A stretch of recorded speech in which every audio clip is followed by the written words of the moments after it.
Hey, well, welcome everyone. And I see we've got well over 30 folks online, it looks like. So a full meeting. Unfortunately, with the group this size, we can't do introductions, I don't think. We only have an hour here to get through our agenda. So I will note that the agenda does include public comment. So if folks are joining and want to make any comments to the council, you'll have that opportunity. It's on the agenda. To start, I'll introduce myself. My name is Andrew Spreadborough. I'm with Neighbor Impact. We're a community action agency located in Central Oregon, Crook, Deschutes, and Jefferson counties, and we're a community heat pump program recipient for our region. And I am the chair of this council, elected by my peers. I appreciate that, everyone. The agenda today, we have a few items. In case you don't have it in front of you, we're going to start by doing a bit of an overview of our active programs, and each council member will have an opportunity to introduce themselves and talk a little bit about their program, what they're experiencing. We're going to then transition on to the Department of Energy staff to talk about program improvements, rulemaking, and legislative. Reporting requirements, and then we'll wrap up with timing of our next meeting and public comment. So Department of Energy staff, do you want to introduce yourselves before we jump into the program updates, or are there any other upfront welcome items that you want to share before we jump in? I can quickly introduce myself with no other items. So I think for us, my name is James Cogle. I'm a policy analyst here at Odo. I'll just hand it off to Caitlin. Hi, I'm Caitlin Lynch. I'm also a policy analyst at Odo. Patricia, you want to jump in?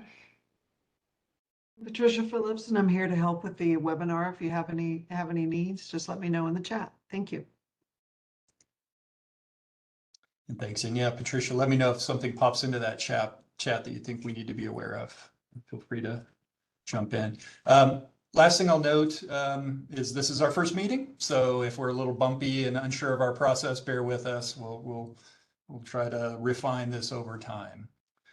So again, in the interest of kind of a tight agenda, I'd like to start by providing an opportunity for each council member to introduce themselves, talk a little bit about your experience in implementing the community heat pump program, particularly if there are challenges or opportunities, information that might be useful to the group.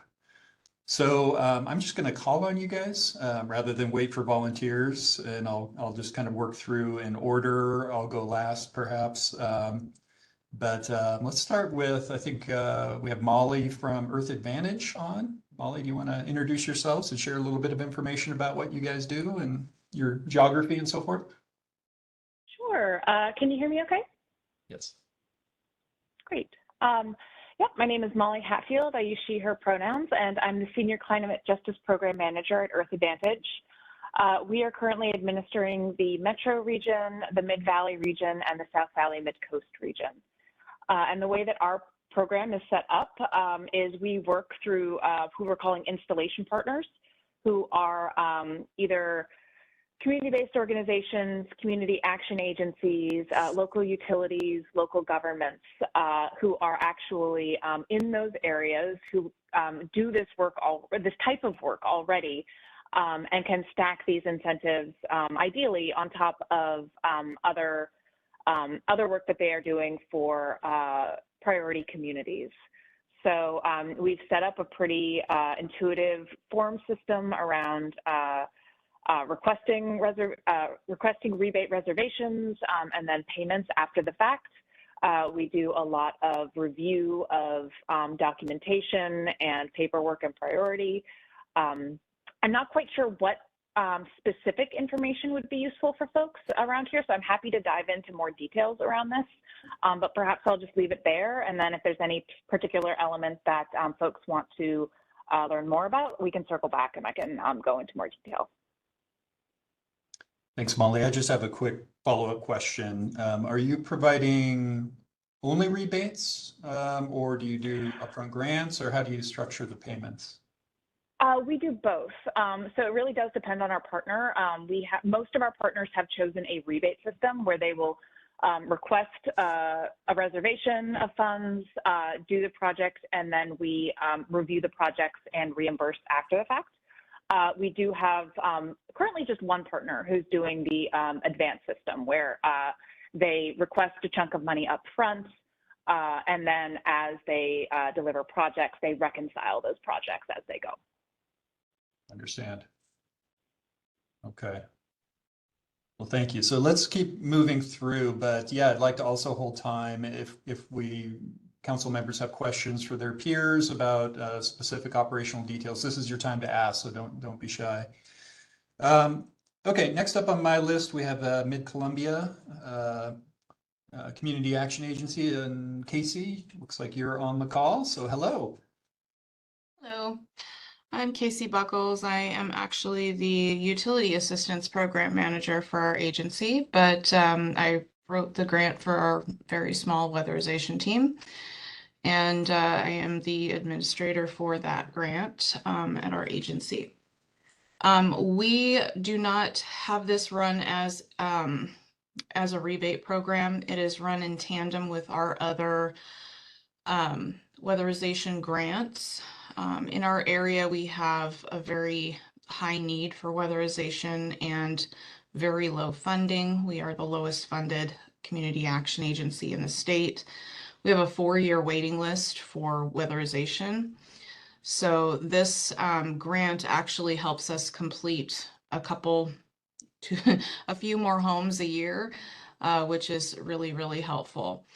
Our agency already targets the EJ, BIPOC, senior disabled, you know, all of the priority category households that are important for this grant as a matter of our mission, vision, and values. So that is, you know, kind of wrapped up in what we do.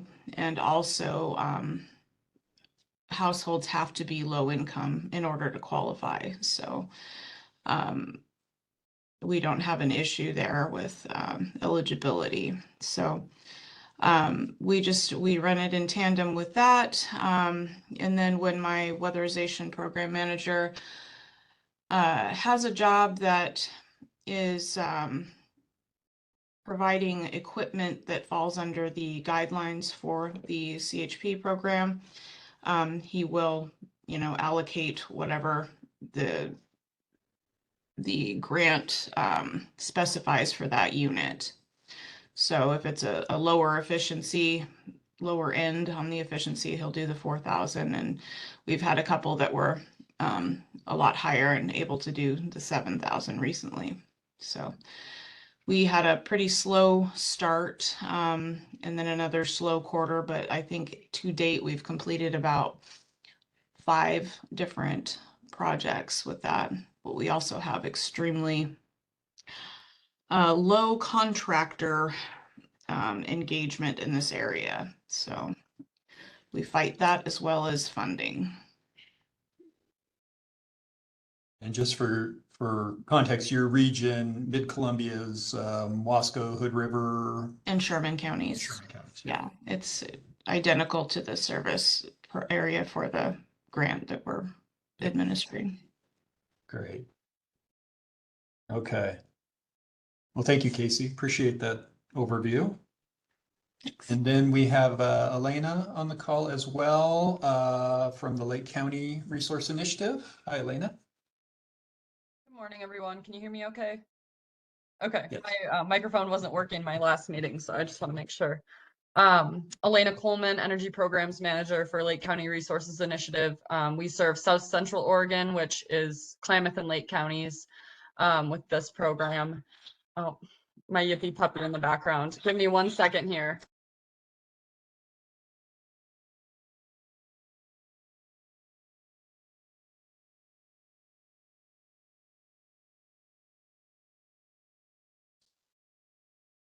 So sorry, she was sleeping a minute ago. She's 12 weeks. Anyway, so we serve Klamath and Lake counties with this program. We also are partners of a community partner organization of Energy Trust of Oregon.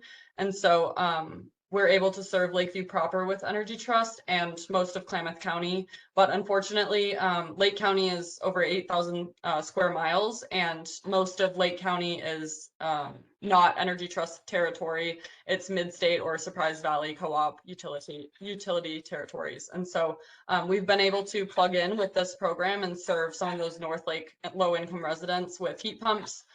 So far, we've had 15 installations. We have a really good relationship with 2 contractors that serve us with this program, and we do a half-down check so that they can, acquire the equipment, and then the other half after the project's completed. We've created some internal intake forms. We do have a partnership with 2 different organizations out of Klamath County, but we don't currently get as many leads as we were hoping for from them. Primarily, all of our programs at LCRI are word of mouth, and this Odo program has really taken off word of mouth. We've put flyers up in some of the stores in North Lake, and so that's kind of how we've gained most of our leads. But happy to be here, and I appreciate it. Great, thank you, Elena. And just to confirm once again, we still don't have anyone from Confederated Tribes of Grand Ronde on the call. Is that correct? If you're on the call from the tribes, please let us know. Okay. Well, I'll go next. Again, I'm with Neighbor Impact, and we are a community action agency serving the Central Oregon region, Crook, Deschutes, and Jefferson counties. And our program is definitely underway. We launched in November and really focused up front on our outreach to the community through our typical Neighbor Impact outreach channels, including social media, newspapers, public meetings, those sorts of things, trying to get the word out. We operate the program as a grant and rebate program, meaning it's dependent upon the applicant on what kind of scenario makes sense. In our experience, a rebate program is much more efficient and easier to manage.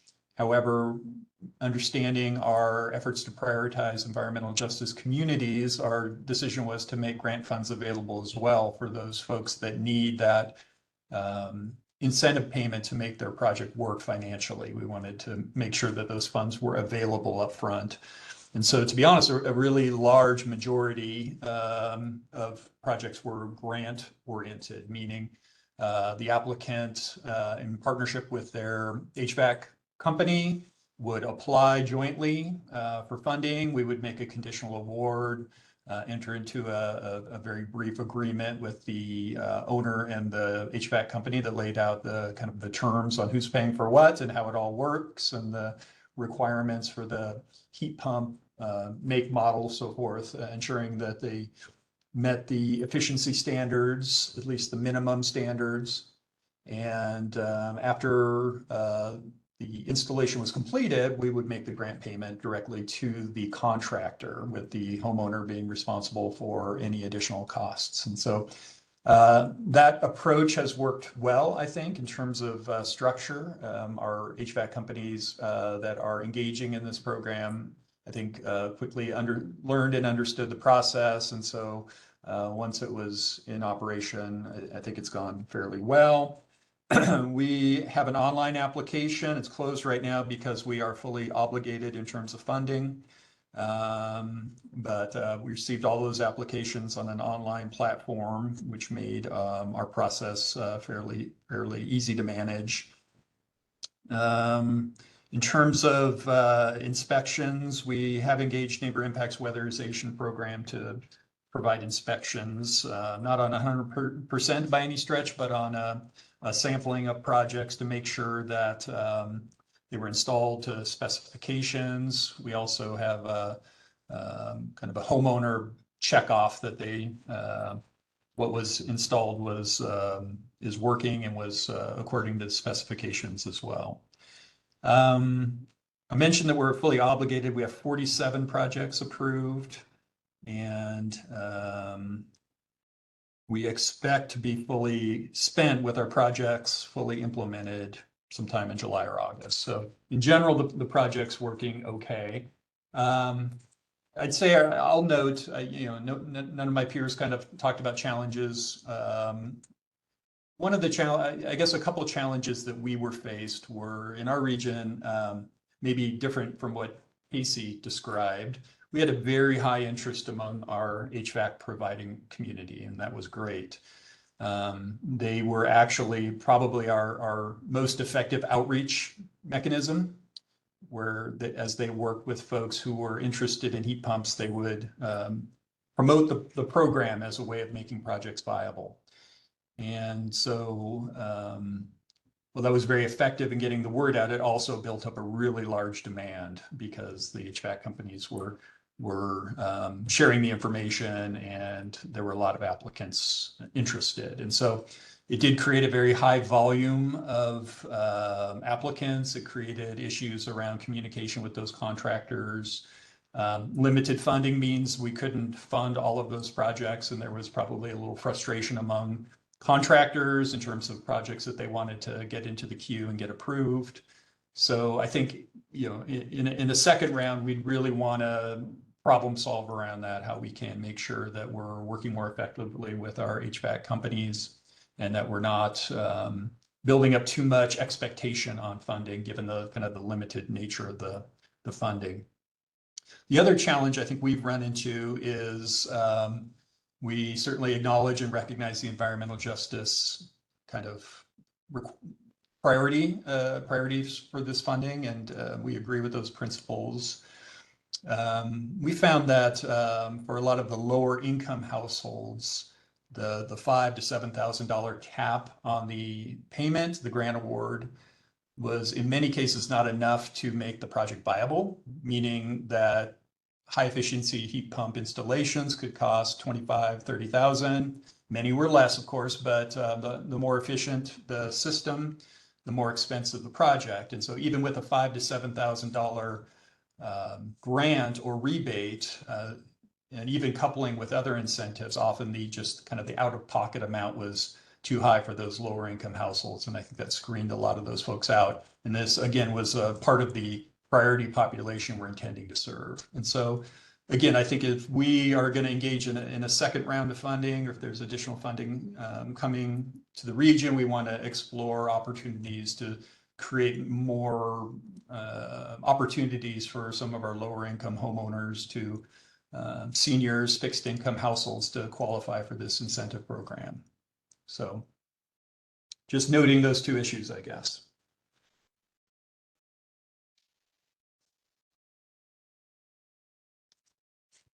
So let's see, quick check on time. So before we transition to the next item, I just want to kind of throw it open to any of council members. Are there any kind of follow-up questions or issues or specific challenges you want to highlight? Anything as we transition into discussion about program improvements and rulemaking? Are there any concepts that you'd like to shine a light on?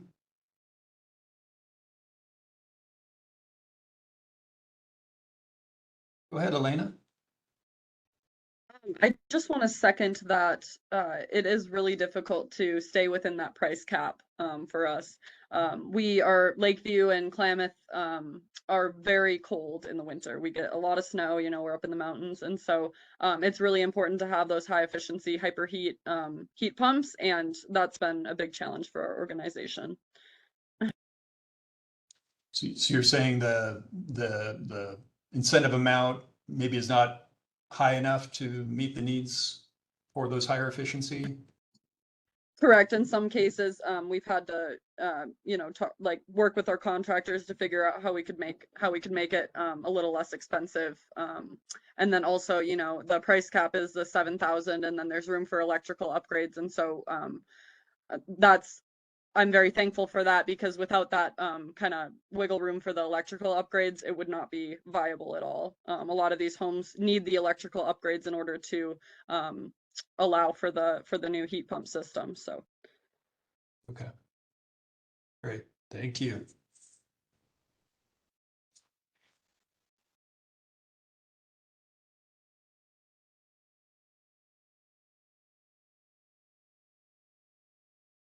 Okay, I'm not hearing any other comments or questions. So with that, I think we should proceed. The next item on the agenda was program improvements. And I believe James and Christy, you guys were gonna maybe set this up and kind of frame the discussion. So I'll turn it over to you. Thanks. Yeah, I can kick it off and then I'll pass it over to Christy.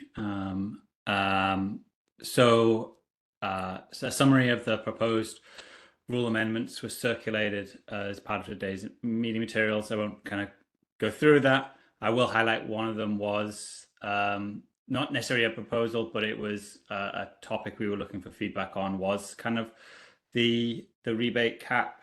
And so if there is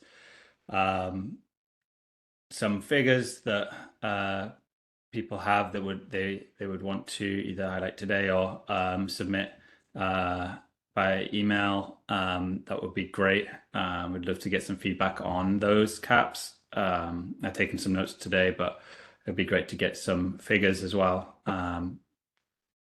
So the summary kind of outlines a combination of the legislative changes that happened that we need to make adjustments for, and program adjustments that we're proposing. And then obviously that one topic that I was just kind of highlighting, we'd love to get some feedback on. In general, following this initial engagement, ODA will draft rule language and submit that to the Oregon Secretary of State, and then that kicks off another opportunity to comment on the draft rule language. And I'd be happy to provide a summary of any of the rules or answer questions about the rulemaking process, but I want to hand over at this point to Christy, who's going to provide an overview of the proposed legislative concept and legislative process first. So hand over to Christy. Great.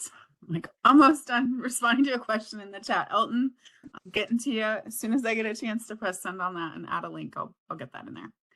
I'm Christy Split. I'm our government relations coordinator, and it's nice to see the members of the advisory committee today, as well as some members of the public listening in, as we're talking about the community heat pump deployment program that passed in Senate Bill 1536 in 2022.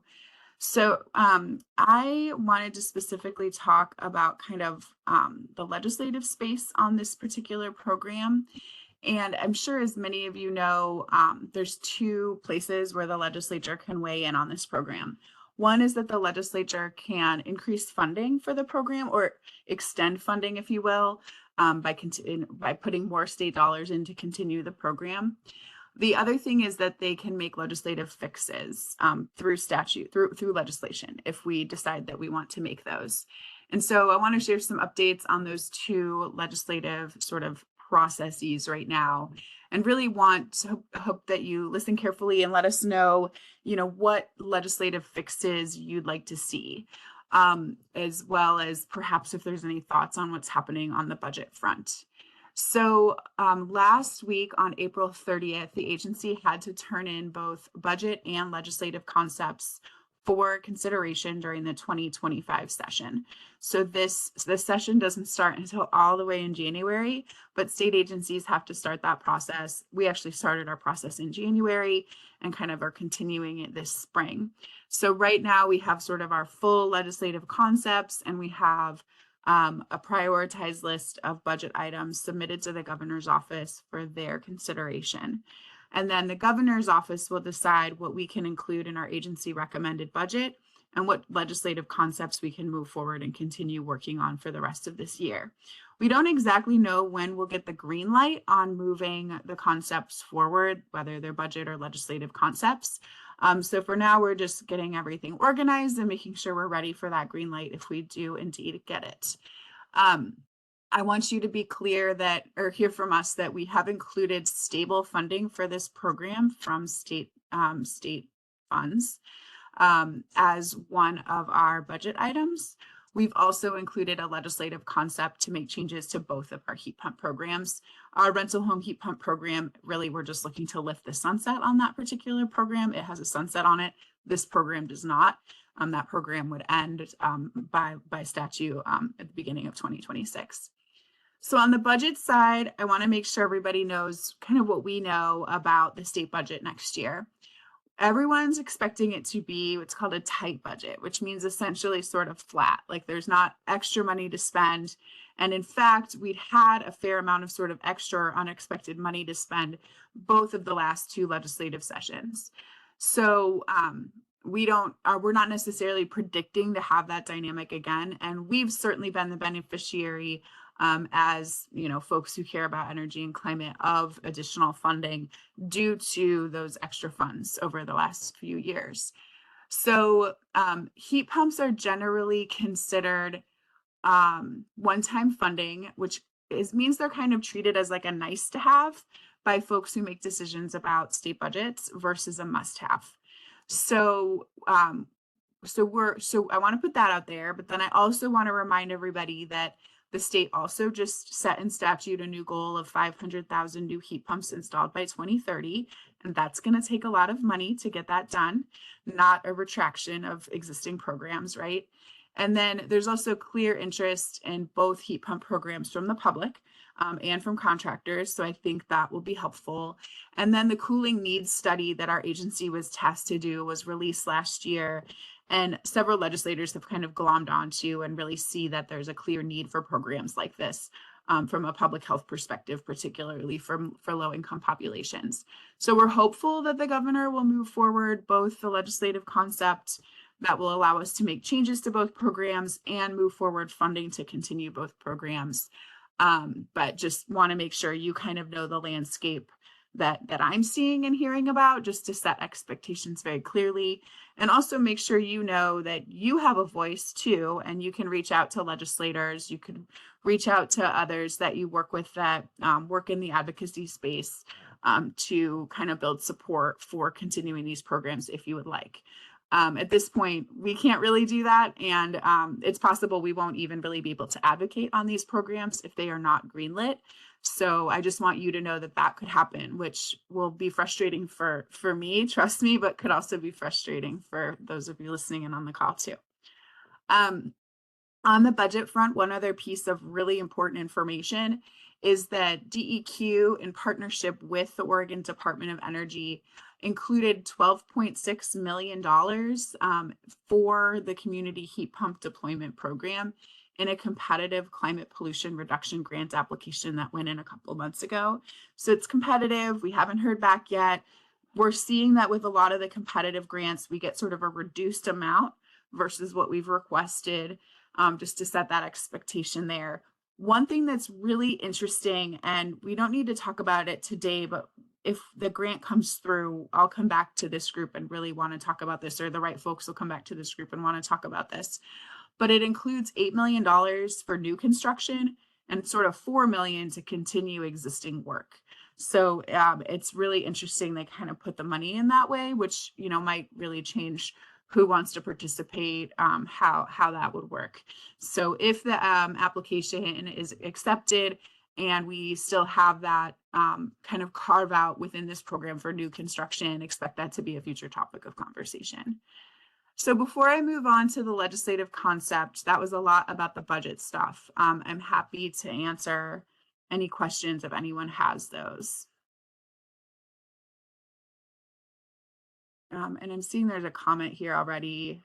Program funding is reported on the ODO site, but there's a delay in reviews. I think you're talking about the rental home heat pump program. Oh, yeah. Okay, great. Thanks, Caitlin, for taking care of that. I have a hard time tracking the chat when I'm talking. So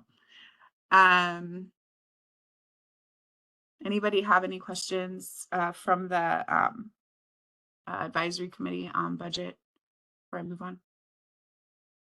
I don't think so. Great. Okay. So then as far as the legislative changes go, I've heard some ideas already today, so I'd love for you to like bring them back so we can hear from James on if those are rule making or statute. He's the one who knows better than I do on that. And we could kind of start to kind of put those in the right buckets right now, if that's okay. I will just share, I already mentioned what we put in for renters, which is the rental home heat pump program, which is extending the sunset there. For this program, we did include one change that we know we want. I think there's another change that we know you want and we're happy to support. So I'm going to start with the change that we put in which is right now we have a prohibition on us collecting personal information about your clients that you're working with. I don't know exactly why that was put into the statute other than perhaps consumer protection concerns. If anyone else knows why it's there, that would be really helpful information for us. What we're thinking of doing is pulling that out and replacing it with language that would protect that information from, say, a public records request that could lead to personal information being shared inappropriately or something like that. So we are open to doing something like that. The reason is that we actually would like to know the addresses of where these heat pumps are being installed, because we like to be able to do things like figure out, was this in consumer-owned utility territory or energy trust territory? What utility was this in? It would be nice. We've done a lot of work where we tell legislators how many solar projects have been done under our solar rebate in their legislative districts. And because all we're collecting from you is county level data, we won't be able to do some of the reporting that we have been able to do for other programs. Like if you were to look at the rental home heat pump report, we were able to sort of put on a map where the heat pumps are being built, and it's really cool to see that. But we wouldn't be able to do something like that with this program because of that prohibition. So that's one thing that we have on our radar, and hopefully that would also make it a little bit easier and less awkward than having to like redact a lot of information.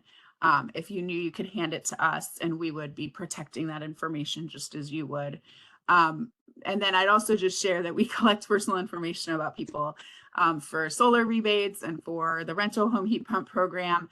So I just don't really know why that's there. So if anyone knows why, that would be helpful. And then I'm happy to take any questions on that idea and then move on to the next thing that we have on our radar. Yeah, Elena, go ahead.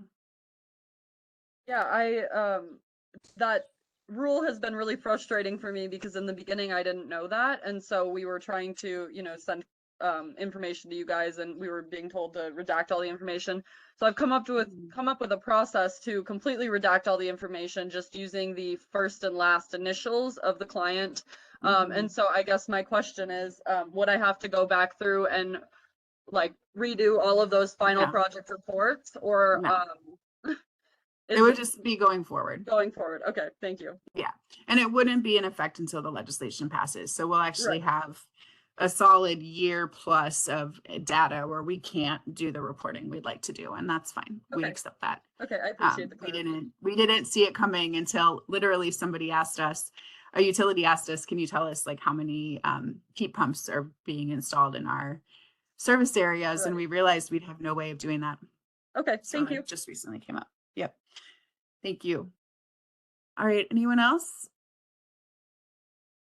I guess I just note, understanding that disconnect and your interest in having good data. So speaking for my own organization, we'd be happy to provide summaries, like geographic summaries or, utility summaries, like how many households, those sorts of things. So it's a workaround. Thanks, Andrew. I think you could probably lean on us to get you a little bit more information. Yeah, we'll see if we need to. I mean, the request is just like friendly versus like absolutely necessary. Understand. So, but we've already told them we can't honor it for now, but we'll see if we can, that'll be helpful to them. So then the other piece that we have heard quite a bit about has to do with the admin cap for the program. I've also heard and don't fully understand some concerns about sort of allowable expenses under the program that if James understands, great, but if we need to talk that through a little bit more, if that's a statutory thing or a rule thing, I'm not sure. But what I will say is the admin cap is very clearly set in the statute, both for us and for you all. And I think what we're pondering is putting something in that would allow for that cap to be set by rule. So that way we could all kind of figure it out, and we could also have some flexibility to change it without legislation. We could just remove the cap completely from the statute, but I do think that that would be an issue for some legislators who actually wanted the cap to be 10% for you all, and we talked them into 15 during session. So I think that I think my kind of hunch is to sort of change it to something that's set in rule versus completely getting rid of it or changing it to a hard number, like say changing it to 25%. So I'm just curious if that approach seems right to you. I just saw some applause, so that's great. If there's any other thoughts on what that ought to look like, now would be a great time to share it. Well, I agree it's an issue. In my experience, usually those caps are really significant challenges for smaller providers, where a percentage may be a very small amount of funding, but they still have a lot of the same baseline requirements for staff capacity and understanding of the program and outreach and all those sorts of things. So, one alternative idea would be setting a percentage, but also a floor, meaning regardless of the grant size, they get X amount of funding, which is determined to be sufficient to operate the program. So it provides kind of those smaller geographies enough administrative capacity to do it well and do it right.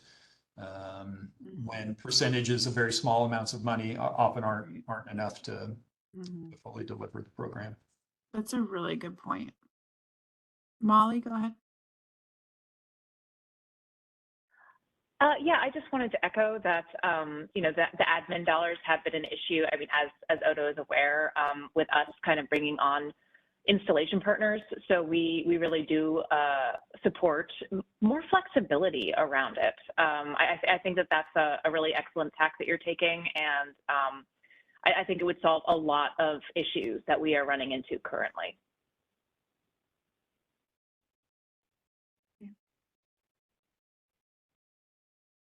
Yeah, thanks for reminding me about setting a floor for the smaller regions. We've heard that before too. It's like if all we get is the federal money and all we get is like 4 million for like the existing sort of body of work, it'll be really tricky to figure out how to make that work. But yeah, we'll see. Anybody else with thoughts on that? Okay. And then I heard some other things that were ideas for programmatic changes since we've been on the call today. The cap per heat pump. And again, this is where like you all have to just like know that I don't know everything and just forgive me. But James, is that something that's a rule thing or is that something that's a statutory thing?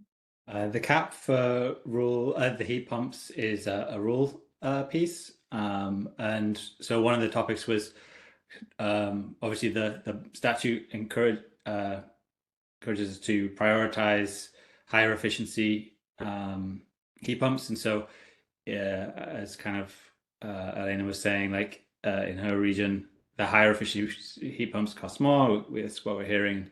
So if there's if that 7,000 isn't enough, we'd like to hear that and so we can consider whether adjustments need to be made and what type of adjustments can be made. And just generally, if costs are going up, it's good to hear that. We obviously kind of set these over a year ago now, I think. And so if there's been shifts in market, it's good to kind of get some feedback on the incentive amounts. But yeah, the rebate caps, the financial assistance caps are set in rule. Okay. So that is something we can take up in the rulemaking process and don't need to take up in putting together this legislative concept. By the way, one thing I didn't mention is the reason I'm trying to get the answers on the legislative concept now is that, like, we had to turn it in on the 30th, but I promised them that I would have changes after talking to you all that I'd provide close to after this meeting. We can still make changes to the bills with amendments during the legislative session, but just trying to make sure we kind of have the right package to start with. So anyway, that's why I want to make sure we kind of settle this today, even though it seems so far out from the legislative session and we just had that deadline pass. Okay, so is there anything else that's statutory, James, that you've heard today come up in the discussion that we want to make sure we capture and kind of hash out a little bit here before we move on?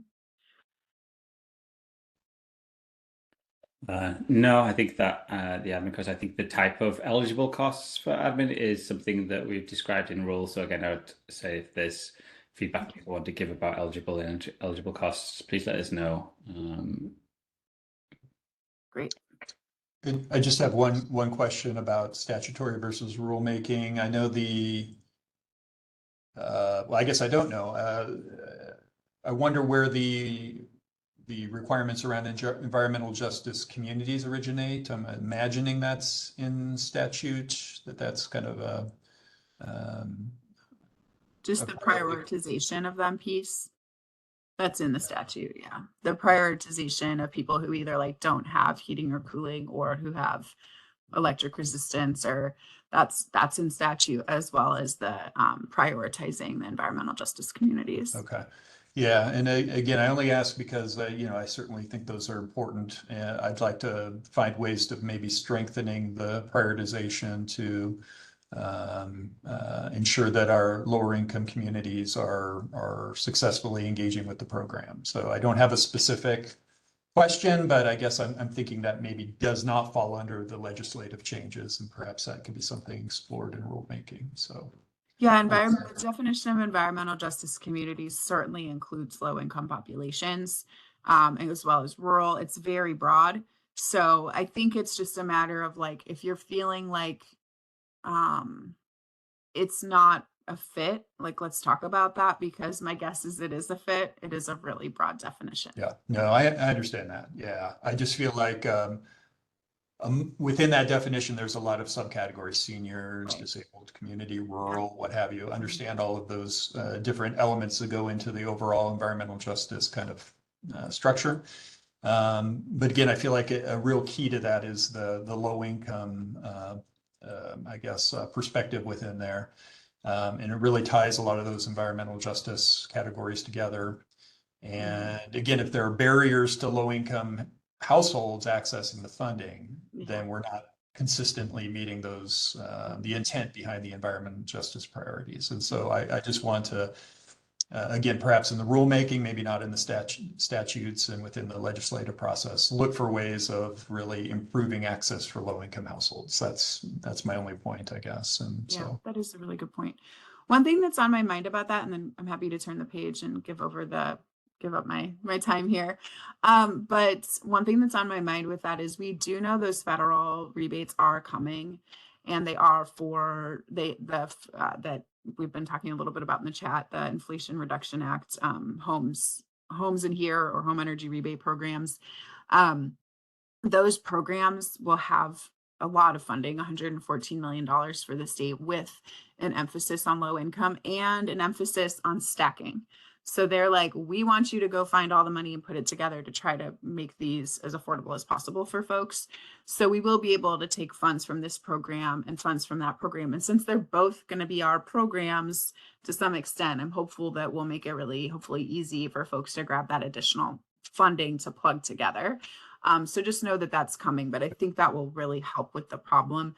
That will come. Most of you will probably be expended, from what I hear, before that funding is available, but for this round, but for maybe for the future. Good to know. So with that, unless anyone has any other questions for me, or James or Caitlin have anything else they want me to address, I'll be done.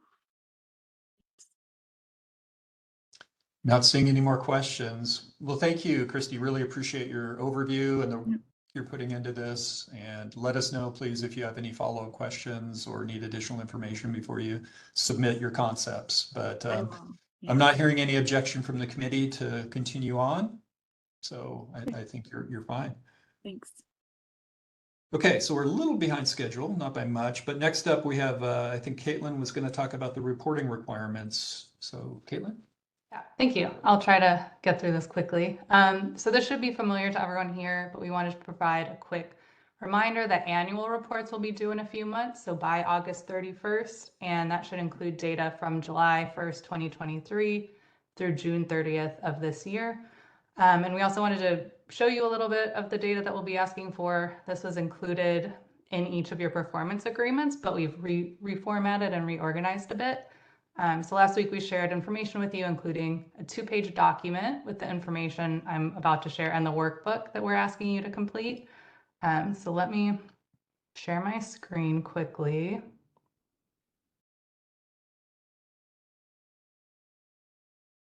Okay, can everyone see all right? No, can't see anything, Caitlin. No, okay. Sorry, I'm not used to WebEx. Now? Yes. Okay. And is it zoomed in enough for everyone? Yes. Okay, great. All right, so there's two, this is the annual reporting workbook. There are 2 tabs that you'll need to fill out. This first tab is about the grant as a whole and includes a summary of the use of the funds, descriptions, and amount of administrative expenses and marketing costs. For here, and if there's multiple specific costs, you can just fill in each column. And then there's number of inspections done and the compliance rate of those inspections. The second tab focuses on details for each household where a heat pump was installed, and we've standardized as many columns or responses as possible. So these ones that have blue headers include drop-down menus. And if they're for a category like county where a lot of the answers will be the same, you can fill in one and then just drag and drop, so you don't need to like click through every single time.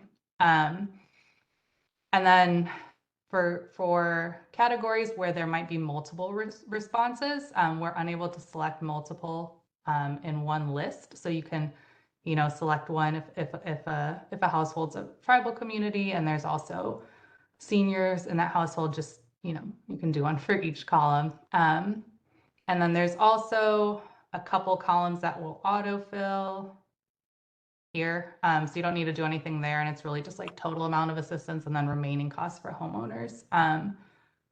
Does anyone have any questions on that? Okay, if anything comes up, feel free to reach out. You should have our emails. And then So Caitlin, is this the final version? Like if we begin assembling information, this is the final form? It's not going to change? yes, Okay.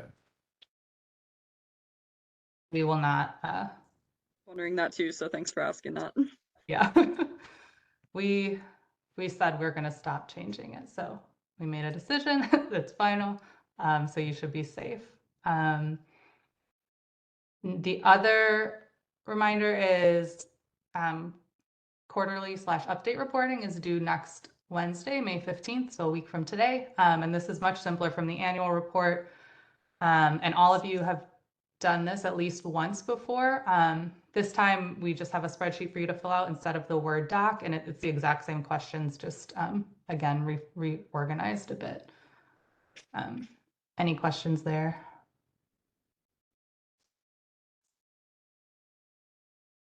All right, cool.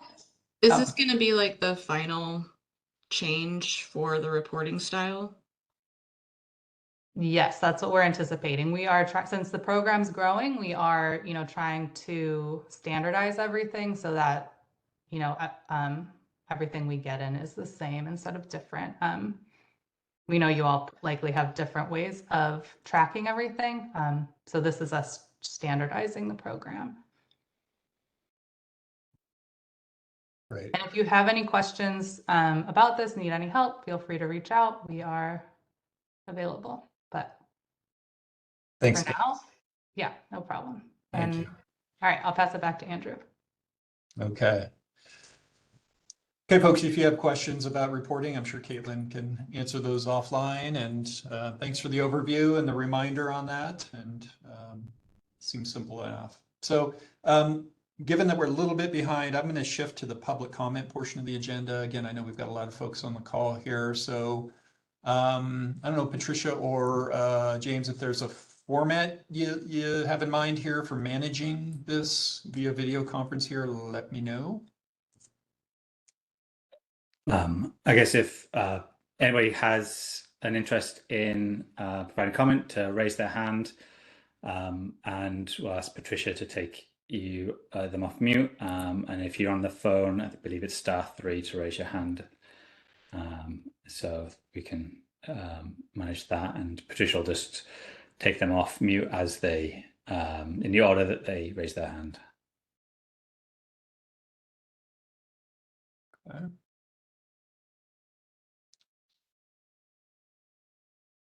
Not sure I can see everything. I'm not seeing any hands up. There is a question that someone asked that I've been kind of thinking about and I'm not sure how to answer. So I don't know if, oh no, I just closed the chat by accident. I don't know if, is it Robert that asked the question?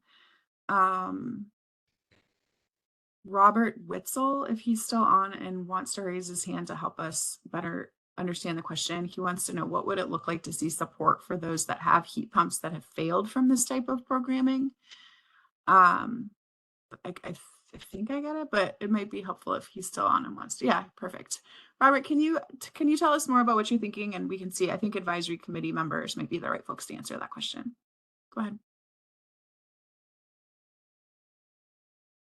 You're off mute. We can't hear you. We're not hearing you, Robert, if you're trying to make comments.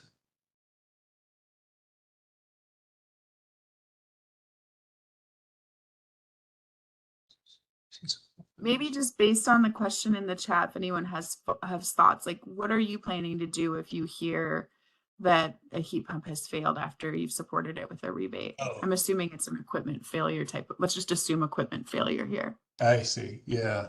Yeah. Good question. We haven't run into that yet. This is a new program. It's a really good question. We have an agreement I mentioned with our project-based agreements for all of our grants. And I believe in there we have some sort of kind of performance language. And so I think if a homeowner contacted us and said that it failed, we would reach out directly to the contractor and try to resolve the issue. I can't talk more specifically than that without reviewing our agreement and kind of how we had that structured. But I think, our organization would certainly do our best to kind of support that homeowner to make sure that they have a functioning unit. We're out of funds. We don't have any additional obligates. So if there were additional costs, I don't think we could help. I don't think we could step in at this point. But I think we would do our best to connect them with other incentive programs, Energy Trust or what have you. Others, any comments or feedback? I just wanted to kind of piggyback off of you, Andrew. That's a similar thing to us as well. I do feel like it's our due diligence to, serve our customers even after that heat pump's installed. But unfortunately, there's not a ton of funding that we have in our pocket to help fix those systems. We can, connect them with our contractors. One of our contractors has a payment plan option and everything. So there are, some options that we direct customers to. Thanks. And it looks like Ryan from Energy Trust also is weighing in a little bit, helping us interpret the question. And he says it's maybe more about existing heat pumps that are older and that have failed. Is there a future opportunity? So maybe that's a Department of Energy question. I can answer that one. Yeah, the statute has us. The statute specifically mentions prioritizing folks that don't have functioning heating and cooling systems. And so whether that heating or cooling system that has failed is either one that never existed or a gas furnace or a heat pump, if it's failed, you're still prioritized within the program. So if that's the question, then they're welcome to participate in the program and they would be prioritized. Yeah. So either way, depending on which way Robert was asking, that's what we're thinking. Okay. Other comments? Feel free to either put your hand up or drop a question into the chat.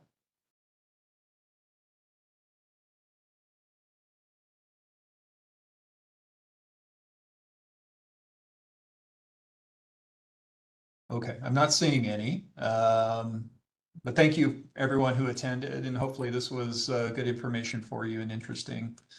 I know we're out of time. It's 11 o'clock, but before we adjourn, we had one item around timing of next meeting. Do we have, I can't remember where we left things in terms of meeting schedules, so I don't know if James or Caitlin or someone had a proposal in terms of next meeting. Love to hear what you're thinking. We don't. Christy, do you need anything, another meeting with the council for your timeline, or then we can maybe canvas dates by email if that'd be helpful? Or we had it, I know in the original policy we'd said a couple of meetings a year, and so we could do one later in the fall unless the council wanted to meet earlier. I guess my question is, when are those kind of rule changes? Not that you know exactly when they're going to happen, but do you have like a rough estimate on when that legislative stuff might? It might be good to meet shortly after that, is what I'm thinking. So the administrative rule changes, we're very early on in the process right now, and so we would anticipate sometime in the summer or early fall to have those kind of be finalized, depending on the engagement in the process. So that would be a time when we could meet after that to kind of discuss those finalized rules, if that would be helpful. Yeah, I think that's a good time frame because we'll probably have a little bit more information about the upcoming legislative session, budget forecasts, all those sorts of things. So it may be a good time to regroup and get updates and be thinking about what comes next in the legislative process. Okay. We'll work with the council to kind of identify a date sometime in the fall. Very good. Looks like Elena, you have a comment? Oh, that was a Just thumbs a up. thumbs up, yeah. Okay. Well, before we adjourn, does anyone have any questions, comments, council members? Any additional information you want to share? All right. Well, thank you, council members, for attending and for all the good work you're doing in your regions. Thank you to Odo staff for managing this program. Having been on your side of the equation many times, I understand how much work goes into this. So thank you. And I guess if we have no other business, we will adjourn. So thank you all. Thanks, everyone. Andrew. Thank you.